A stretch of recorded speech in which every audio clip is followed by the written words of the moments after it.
My community in particular, Latinos, are being racially profiled and targeted. Communities and families are being torn apart.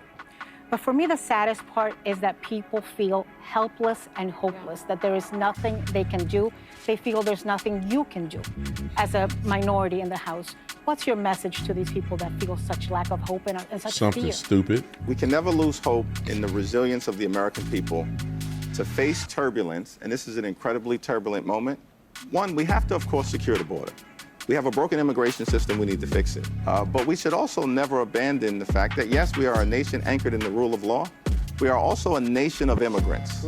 E pluribus unum, out of many, one. It's one of the great strengths. Hold on, Negrodamus.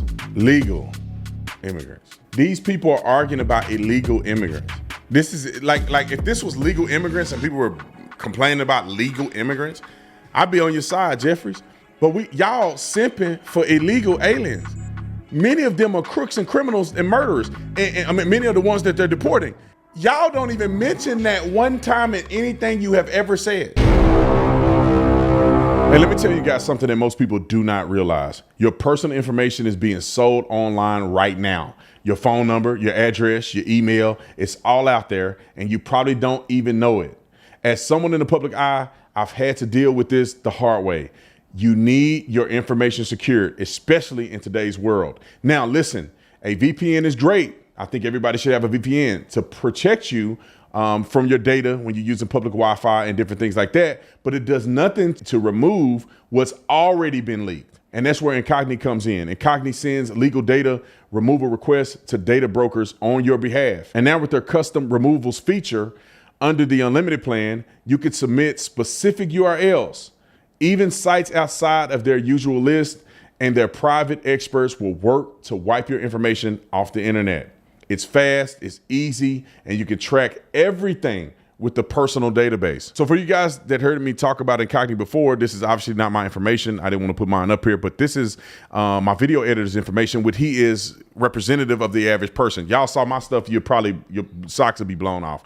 But an average person, this is what it looks like. This is what your data will look like, okay? There's been over 509 completions. There's been 550 or 78 total that have been sent. There's 69 in progress. It would have taken Nick 381 hours and 45 minutes to do what Incogni have done literally while he sleep. Here is a log of all the sites that your information has been removed from. This is a absolute no-brainer, and I just love the fact that you can see and reveal the progress of what Incogni is doing for you. Take your data back today. Use code Tatum and get 60% off an annual plan at incogni.com/Tatum. One of the most disingenuous Democrats in Congress is Hakeem Jeffries. I don't understand the likes of him. Like, the guy will say anything to try to prove a point to match the Democrats' side. The same with Cory Booker and other black men like him. I don't know why they do it. And I'm not saying the black ones are the only one. The white ones are the worst. But these two gentlemen will defy reality when it comes to what's really going on to push an agenda. And I just don't understand it. Why can't people just keep it real, bro? Why can't you criticize Biden when it's time to criticize and criticize Trump when it's time to criticize him? Why is it that they got to be so disingenuous? Roll the clip. At the same time that this bill, by the way, I think instead of calling it the big, ugly bill, you shouldn't call it bull. Big, ugly law now. But at the same time that it cuts SNAP benefit and it cuts health care for the neediest amongst us, it sets aside... Hold on. Stop. God dang it. I can't listen to these people say stupid stuff. They're not cutting SNAP, just randomly cutting. They're getting people off the system that shouldn't be on the system. If you're able to get off the couch and work, you don't need to be on SNAP. What are you on SNAP for when you can go get a job? There's work requirements. We don't just hand people handout because there's people that really need it and they can't get it because people gaming the system. They're not cutting SNAP just saying, we're just going to cut SNAP because we want to make poor people worse. It's like, no, half of y'all, a bunch of y'all shouldn't even be on the system anyway. What they're doing is scraping the fat off the system to make it more effective for people who need it. They know it, but they on here lying. Roll a clip. $170 billion for ICE mass deportation efforts, a bigger budget than the FBI and federal prison system combined. And last week we saw... Why is that? Why is that? You dumb... I want to say it, but Lord, you know I'm trying to be right. But adding budget to deporting people that cost us hundreds of billions of dollars a year, who puts a strain on our systems like SNAP and like Medicaid, it's worth the investment to cut the fat. Resources should be reallocated to make sure these people aren't draining our system. But these dummies want them to drain our system so they can keep complaining. What are you talking about, bruh? If you can get off your butt and go work on a job, why are you on Medicaid? Roll the clip. The administration opened a new migrant detention center in my home state of Florida. They're calling it Alligator Alcatraz. And we've also seen military-style ICE raids throughout cities in this country. People are being imprisoned and deported and disappeared and taken away by masked men without any due process. And the worst part is, time out. You know... I can't stand these people, man. Listen, if I'm accused of committing a crime, just say I'm accused of murdering people or something crazy. You think they're going to come in and get me is a part of due process. They're going to come and get me and take me to the jail. Then I'll be able to see a judge, and the judge is going to do whatever they're. And if I'm right, I get to prove myself right. If I'm wrong, I go to prison for life or whatever the case may be. Why are you saying there's no due process when they have a criminal warrant against them for deportation? Many of them for committing crimes and also which necessitate a deportation order. The penalty of being illegally in America is deportation without committing any crimes. Just the fact that you overstayed your visa or the fact that you're here undocumented, even if you came through a port of entry, if you don't have the proper paperwork, you didn't show up to your court hearing, deportation is your next step. What are we talking about? That's in the law. And if you committed a crime and you're illegally in our country, a crime and deportation is on the docket. These people are such liars and deceivers that they think that ICE is just out here getting up Mima and peep on them. No, dummy, they got to get a warrant. There's 20 million illegal aliens in here. Where they going to start? No, they're going to where people who have a deportation order, and they're rounding them up. And while they in Sukasa, then they may see somebody else that don't have paperwork, and you going too. Why did they complain about this during Barack Obama's administration or Joe Biden's administration? We know why. Roll the clip. My community in particular, Latinos, are being racially profiled and targeted. Communities and families are being torn apart. But for me, the saddest part is that people feel helpless and hopeless, that there is nothing they can do. They feel there's nothing you can do as a minority in the House. What's your message to these people that feel such lack of hope and such Something fear? Stupid. Well, you know, we are seeing sort of an unprecedented flood of extremism being unleashed on the American people, and it's happened from the very beginning. January 20th, months and months and months, you know, of chaos, of cruelty, of corruption. But I think we can never lose hope in the resilience of the American people to face turbulence, and this is an incredibly turbulent moment, but to power our way through it and to come out stronger on the other side. That's not to say it's going to be easy. It will be challenging, but I still believe in the fundamental goodness of the American people. A recognition, one of the reasons why this bill is so deeply unpopular, and it is because they recognize that this is not what America should be all about. In terms of the deportation situation, one, we have to, of course, secure the border. We have a broken immigration system. We need to fix it. We should fix it in a bipartisan and comprehensive way. But we should also never abandon the fact that, yes, we are a nation anchored in the rule of law. We are also a nation of immigrants. E pluribus unum, out of many, one. It's one of the great strengths. Hold on, Negrodamus. Legal immigrants. Where are we missing this point? These people are arguing about illegal immigrants. This is like if this was legal immigrants and people were complaining about legal immigrants, I'd be on your side, Jeffries. But y'all simping for illegal aliens. Many of them are crooks and criminals and murderers. And I mean, many of the ones that they're deporting. And y'all don't even mention that one time in anything you have ever said. They will never mention at least, we need to at least get the people out here that are doing crime. If they in here doing crime, we need to focus on them. They won't even say that. They are acting as if we're talking about the same people, your family members, your cousin, your friend who went through the process and came here legally and got citizenship and what do they call it? Assimilated. They comparing that person to the one that just came over here yesterday, or the one who broke through our border, the one who had a court hearing that they never showed up and never had any intent to show up for, the one that's over here committing crimes, getting DUIs, murdering people, selling drugs, using money to send back to Mexico, paying the cartel. They're conflating these two, and it's shameful. Roll the clip. Of the United States of America, we should not abandon it.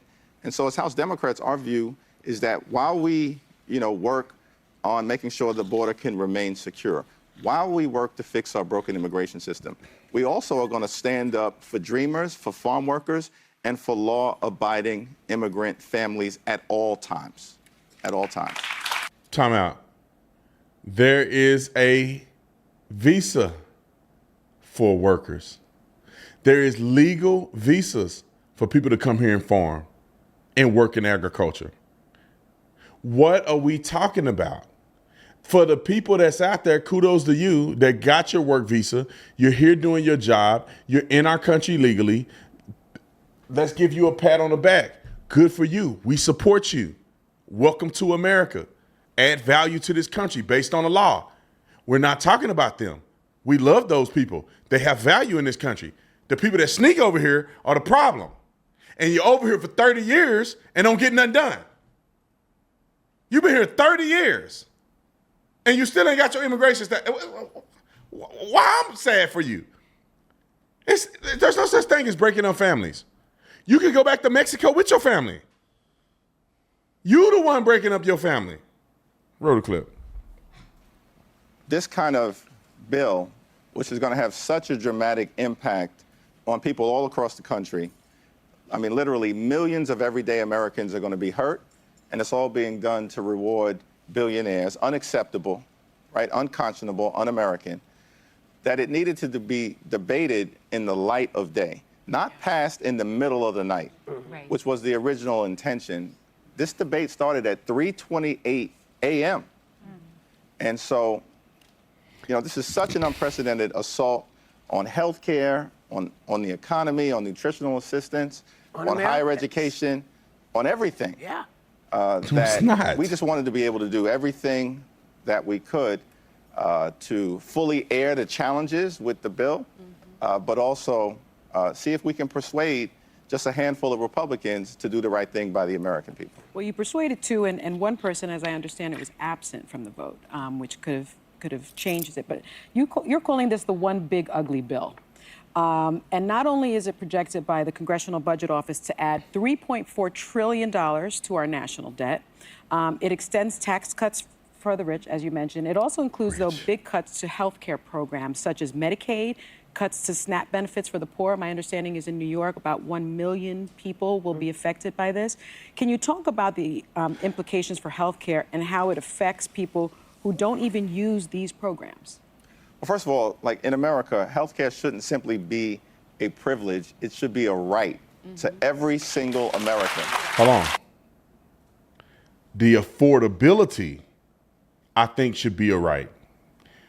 Healthcare is already a right for everybody. Name a person that can't get healthcare services when they need it.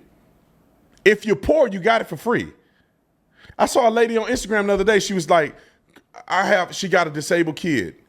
She's like, it has like a tube in his throat. And she's like, I have Medicaid. We have $8 million of medical bills per month. It's like, I started to say, if you're an illegal alien you wouldn't have to worry about none of this. It's all free. You don't have to worry about nothing. They cover everything for free. And you don't have to ever pay it back. You don't have no social security number. Who they're going to attach this bill to, on what credit score, on what creditor is going to come after you if you're a legal alien in this country. Don't you find that to be an issue? Roll it. And presidents throughout the years, whether that's, Roosevelt or Truman, President Johnson, President Clinton, President Obama, President Biden, have all worked to expand access to health care. Yeah. But what's so extraordinary about this bill is that more than 17 million people will lose health care as a result of the, cuts to Medicaid, the attack on Medicare, the attack on the Affordable Care Act, the Children's Health Insurance Program, and Planned Parenthood. And by the way, MAGA kept saying that it was illegal aliens that were going to be kicked out. Explain to folks that there's not 17 million illegal aliens that are receiving free Medicaid. Actually, federal law, to your point, Anna, explicitly prohibits federal dollars from being used to provide health care to undocumented immigrants. Yeah. And so that was always a lie. But we're dealing with some folks hold on. So how does illegal aliens get any medical care in America? No. Let's explain this. When they come over here and they have a baby, who pays for that? How do they get care for? Going to the hospital and birthing children isn't free. So when they go to the hospital as an illegal alien in this country, when they go in for COVID, back when COVID was a thing and people used to go in the hospice and they had to go to the hospital emergency room, when they go in there, who pay for it? How does the bill get paid? What are we saying? What are we saying, Jeffries? What are y'all saying? What are y'all trying to convince the American people of? Y'all acting like they have no tangible burden to the system. Who pays for their medical bills? Who pays for the hip replacement surgery? Who pays for XYZ? They get the stuff and it gets paid for. What are y'all talking about? They qualify for government assistance. What are y'all talking about? Roll it. Facts don't matter. Hypocrisy is not a constraint to their behavior. And people actually have concluded that shamelessness is a superpower. And so our view is we just have to aggressively push back with righteous intensity, continue to press on, as I indicated, as John Lewis would always inspire us to do, speak up, show up, stand up, so we can get the type of America that this country deserves. But don't you then also... I think that's right, but shouldn't you and other Democrats be screaming from the mountaintops and tether the Republicans to this bill, for political purposes? Be true human loss here, right? People are going to really feel it. Yeah, real pain and suffering. I mean, the attack on health care is not just going to result on millions of people losing access, but hospitals will close, nursing homes will shut down, community-based health clinics won't be able to provide assistance. Rural hospitals? Rural hospitals in particular are at great risk. And in fact, people who have private insurance, once you attack the healthcare ecosystem, premiums, copays, and deductibles for tens of millions of others are going to go up. And so it's a big problem. It's an immoral thing that just took place on the floor of the House of Representatives. Yeah. An immoral thing. It's only immoral because the Republicans did it. We will see what the effect is on people in Medicaid and Medicare and all this other stuff. But they are getting people off of the programs that shouldn't be on it. God forbid if we tell you to get off your ashy elbows and go get a job. God forbid. If you are able-bodied, and even they said that one of the work requirements is that you have to work 40 hours, I think, a month. Like, you don't even have to be doing, you just have to be given you have to just try. And you can still get Medicaid. But you can't just be doing nothing. And I don't understand. We got 320 million people live in America, and you're talking about kicking out 12 million people. Bro, we got 320, what are all the 320 million other people doing? It's because what we have created, ladies and gentlemen, is a welfare state. They want us to become a socialist communist nation in part because they want you to just rely on the government. You don't need to get a job. We will give you money to stay stupid and dumb and needing government handouts. No, you don't need to close your legs on the weekend when you ain't ready to have no kids. No, have as much unprotected sex as you can, because Planned Parenthood will just let you kill your baby. No. Don't have accountability. Don't be the best version of yourself. Don't be an entrepreneur. Don't go out and grind and work. Don't do what everybody else in America is doing. You don't need to work. They need to work. You could just get paid to sit on the couch. You can get paid to keep having more and more kids by all these baby daddies and nobody taking care of their kids like they're supposed to. You can make decisions that are stupid and everybody got to pay for your decisions.